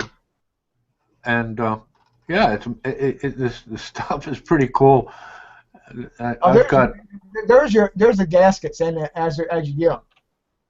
Well, actually, that's 148, but there's okay, there's the 135th. You know, I mean, he makes some good stuff, and like Chester said, this guy's he's a hobbyist, and one of the guys, it was oh, what's his name, Dallas, I can't pronounce his name, the guy that does Boulder Valley models. He was doing a garage, and he says, oh, I need some fan belts and stuff, and yeah. and then the guy he goes, okay. Well, that's 135 scale. Now, the HO scale stuff's a lot cheaper, believe it or not. I think you can buy his. He makes a junkyard set that's got old doors on it. It's got a lot of wheels and old fenders and wrenches and everything's on it. And I think it's only about $4. So the stuff's relatively inexpensive. If you, Ron, if you want to copy down that URL and go on his site and look at all the stuff they have available for HO. Yeah, look at the wagon. They got some really nice stuff. And I'll contact him today. Most of his stuff is very inexpensive. Is free shipping. So yeah. I mean, look at this. He does a trim set for the one of the HO. Was it the little house? You know what I'm talking about, Chester? This one right here. Yep, it's all the little brackets and porch balusters and all that stuff. Yeah. He sells. That's pretty incredible. Or whatever, Dolly's house or whatever the. Yeah, the detail's phenomenal. I mean. For the size. I mean, look at the screen door. I mean, you know yeah. This guy's, but I've got both his gear set. And I've used them. It's gears, and also hand wheels. Right. And of course, you know, okay, HO, whatever. I use the HO. I mean, what's a gear? You know what I'm saying? Oh well, that's an HO gear. Oh, okay, that's also a small half-size O scale. I mean, who cares? I've heard of people using watch parts and stuff. I knew there was somebody who made this stuff, and I've emailed this guy before. Actually, I think I'm gonna email him again. Look at the picture. That's a doghouse. Yeah. You can buy directly from them. Now the only objection, of course, is that they're only as thick as a cardstock. So if you want something wider, of course, you're not going to get it. But my goodness, for what you get from what they produce, I mean, for the money, it's good stuff. Well, I ordered 2 sets. Yeah, look at that. I ordered That's 2 all sets paper. of one of the gear sets because I'm going to glue them together to make it thicker. That's all paper. Amazing. It's a resin impregnated cardstock, basically, is what it is. Right.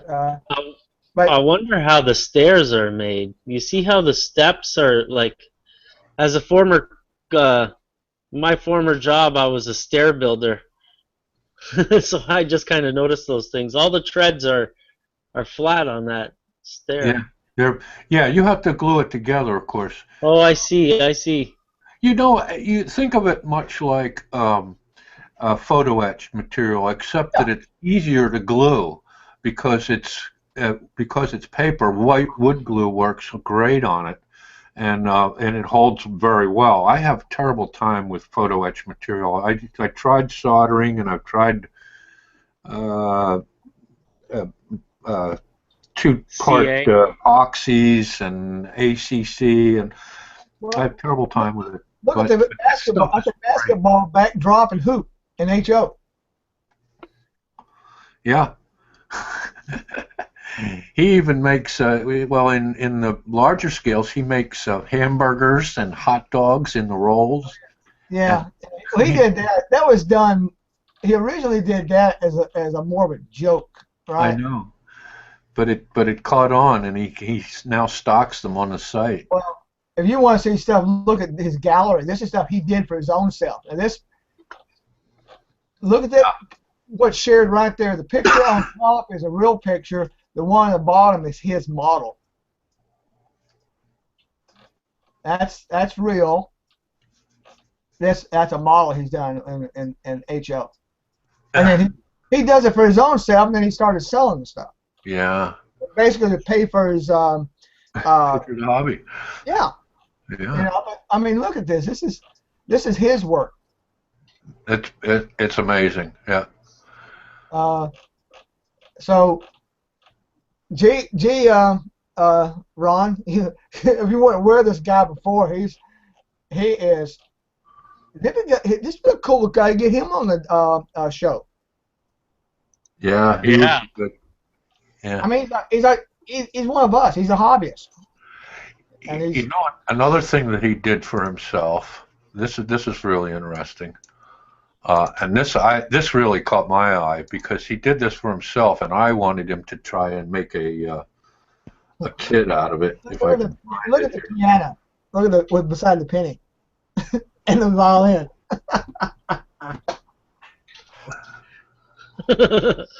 That's hilarious. He's insane. You need to get. He's in a good way. I'm emailing him now. I mean, oh, Aunt Lucy. Oh, no. It's all about layering, eh? Yeah. My computer's not. Here we go. He built up a body for his for one of the Jordan models. Yeah, right there. Yeah, and out of the cardstock, and I said to him, "Boy, you know, you could really have a business going there with just the truck bodies if you wanted to, you know, sell these things because it really was pretty fantastic." Yeah, I posted a link. If you look at mine, there's that same band actually when it's finished. Holy crap. Oh, That's that's the awesome. big one, yeah. That's the- awesome. It is awesome. But He did a really nice job. think about it. See, he's doing this stuff on. If you're on the Westlake forum, you can follow along with the guys there doing it real time. You know, it's like not real time, but you know, it's in this. Hey, guy, no, you need to do this. You need to make that smoother. You need to change this. Okay, you know. Yeah, But cool. that Aunt Lucy's house is a plastic model, but he printed cut all the trim, Yeah, he And added all that all that crap like that, all the Ginger- gingerbread. gingerbread. We call that in the business. Yeah, very nice. Nice job. But again, like on the Westlake, somebody say, hey, what is his name? Jay Krakow? Dave Krakow. Dave. Dave. Yeah. Dave. There's a Dave. Can you make a hamburger? Like you said, he did a thing with food as I think it was a joke, but Right. Originally, it was. he was doing something. Somebody said, well, can you do a hamburger sandwich or something? Right. Let's see. Oh, he's got his tips and techniques. He talks about doing some stuff. But if you look at he also does. Oh yeah, he does. Even does some N-scale stuff. It would be nice if I could give him, for instance, if I could give him.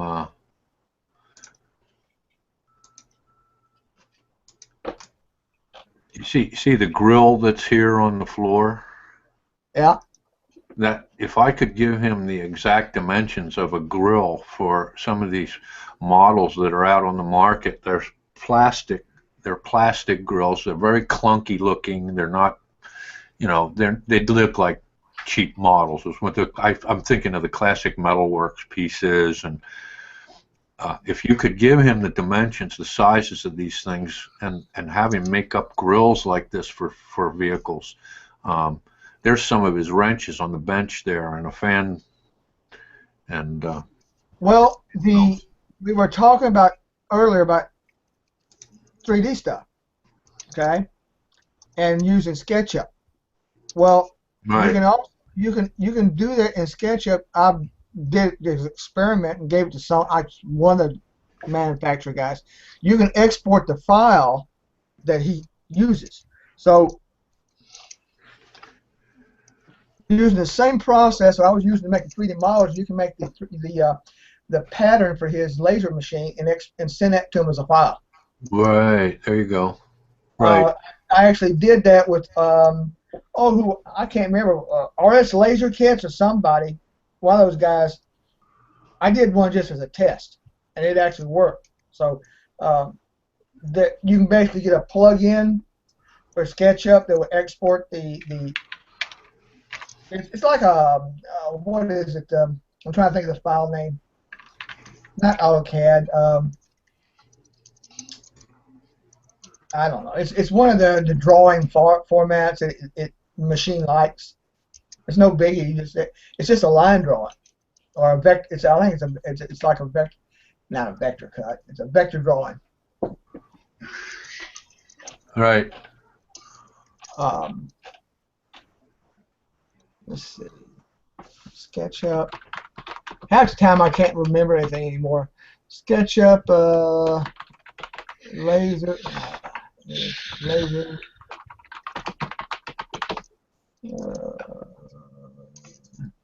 It's an SVG, like Inkscape and that sort of thing. I'm looking. In fact, he has the hamburgers and hot dogs in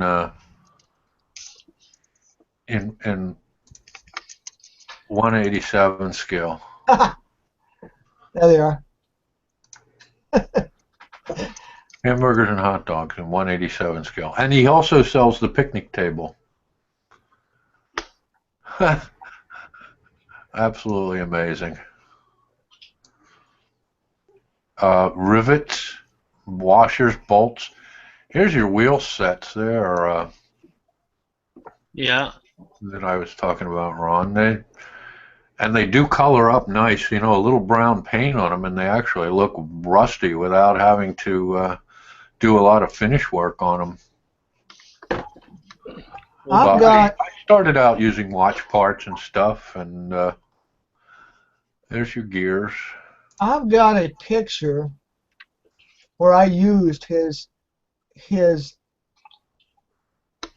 rivets. What did I use it? What was I using the other day for that? And here's the junkyard set. Got a few grills and doors, and there's also this is printed out in black paper. The gasket material, the fan belts. Oh, I remember what it was. I did a thing the other day and I modified a caboose ground throw. Oh yeah, I remember that. Okay. Well, what I did is I slipped one of his bolts,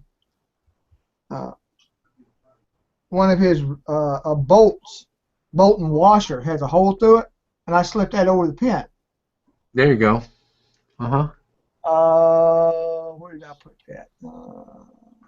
I still use the Tishi bolts, though. They're so easy to install. You just drill a little hole and pop them in. Well, no, I use Tishi for everything, but in this case, what did I do with that? That was in. Let me see it. Well, okay, I remember where it's at. It's in.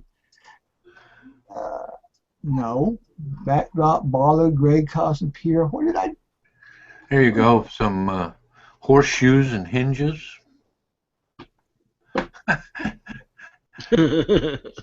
That's great stuff. Yeah. The thing about paper is if you bend it, that's when it starts to separate and It's amazing. This stuff is a lot more rugged than you think.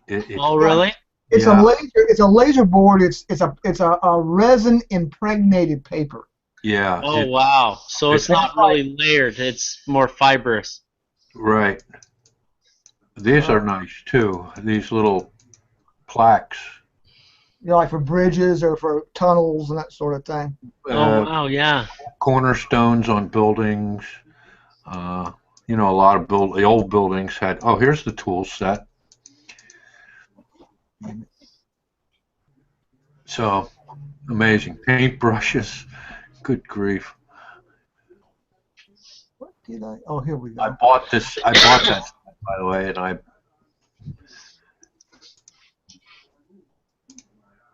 Okay, here's. Where am I here? Oh,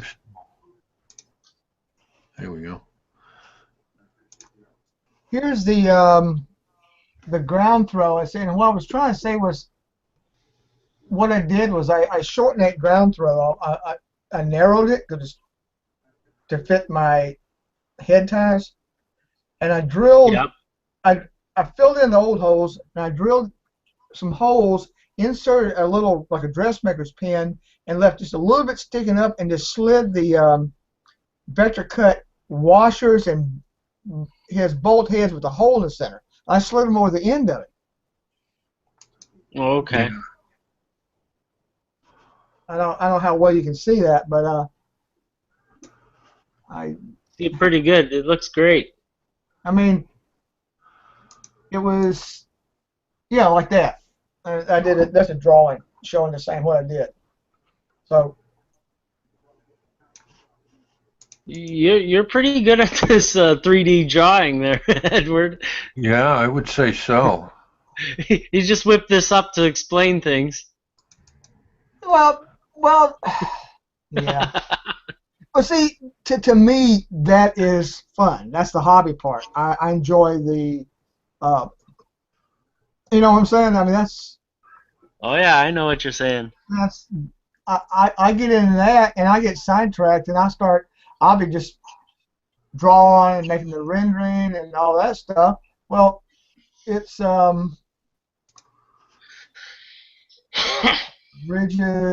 bridges. What did I do? Oh. It's 12 o'clock. Here's a little. This is. I used his.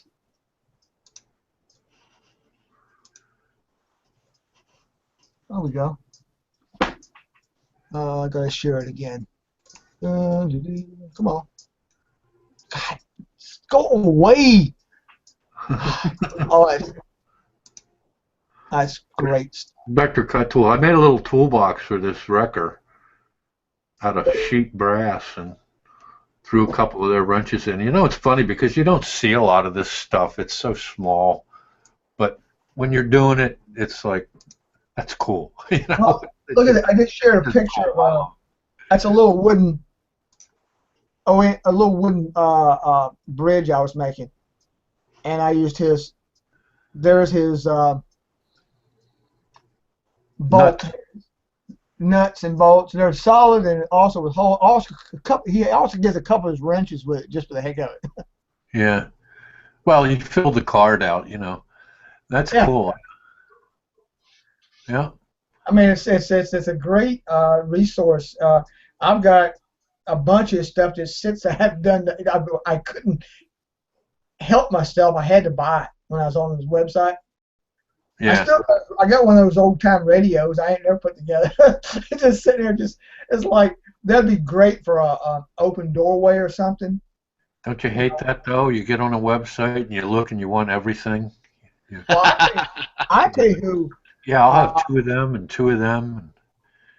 I'll tell you who. Let me see. I'm known for contacting a company and saying I want a one of each order, and they go, one of what? One of each, yeah. Open up. I swear sometimes my internet is so. I don't know if it's the internet is slow or they're playing games with the stuff. Okay. Now, just recently, And this is really all about automobile and stuff. But this guy who is he's from Hungary, or yeah, Hungary, Hungry. Yeah. and he's doing new photo etch stuff. And I was fortunate enough to meet this young guy a couple of years ago at a train show. He decided to come all the way over here and try to sell his wares. And some of the stuff that he's got, it's there's a lot of hot rod, a lot of stuff that doesn't interest me really. But he's got a lot of nifty pieces for shop tool workbenches and tool chests, and boy, I'm having a hard time with it too today here, Ed. I can't seem to get. I just shared Ken Hamilton. Is it Ken? It's Ken Hamilton, right? It's wild hair models. Uh-huh. That's an O-scale shopping cart. He does. Yeah, it's Ken Hamilton. That's his O-scale shopping cart. Yeah. Brass. Is that crazy or what? Yeah, really. He got a beautiful his O-scale ornate railings. Those are awesome. Yeah, I saw that, all the filigree cast iron work. And now look, this is HO. This is his HO. His Yeah. fire escape. Is that? It's I mean, outstanding. $16.95 for this $3 shipping and handling. I mean, give me a break. I've seen this up close.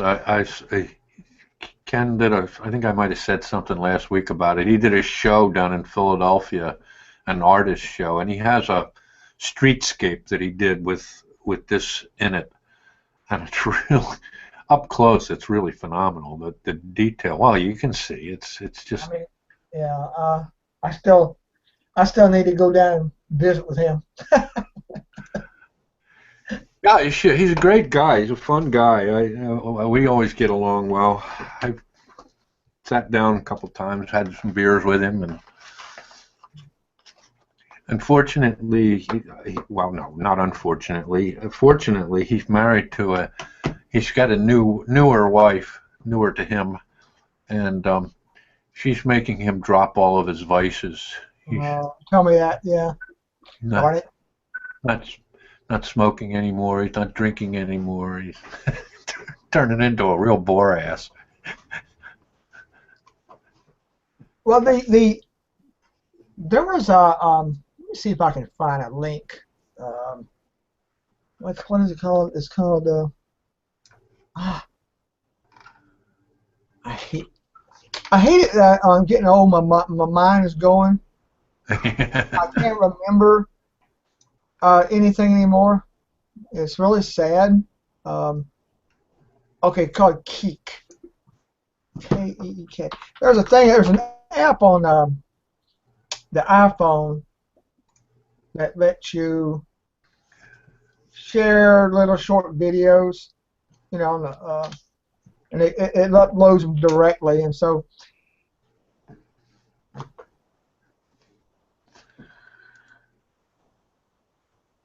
yeah,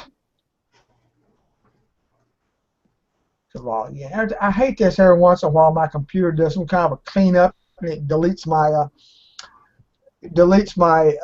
like my when I'm logged into a place. Yeah. It's like, what the hell are you deleting my crap for, damn? And I'm sure I could go in there and I could probably, you know, figure what's wrong. But I can't never remember to do it.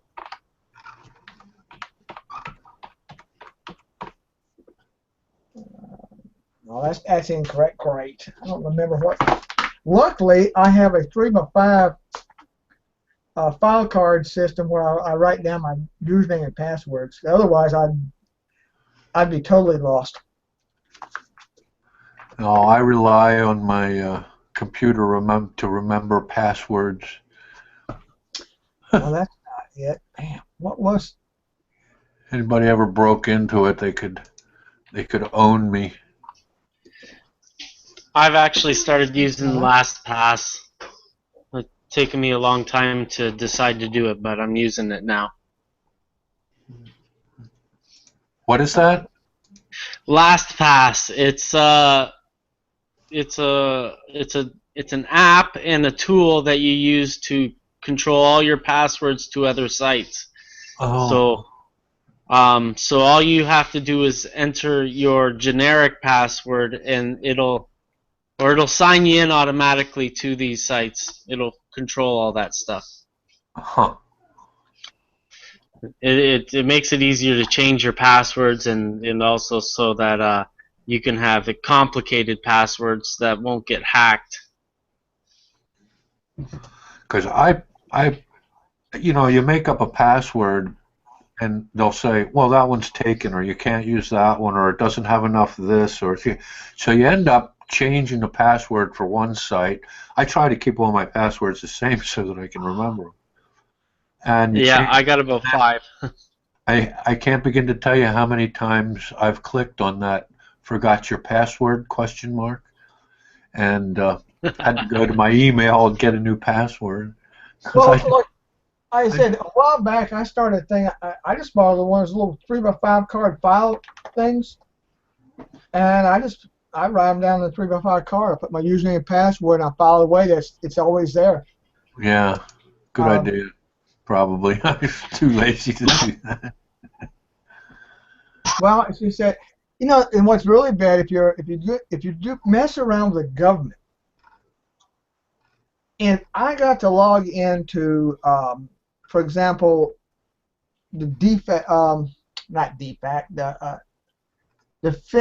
finance, whatever the hell it is.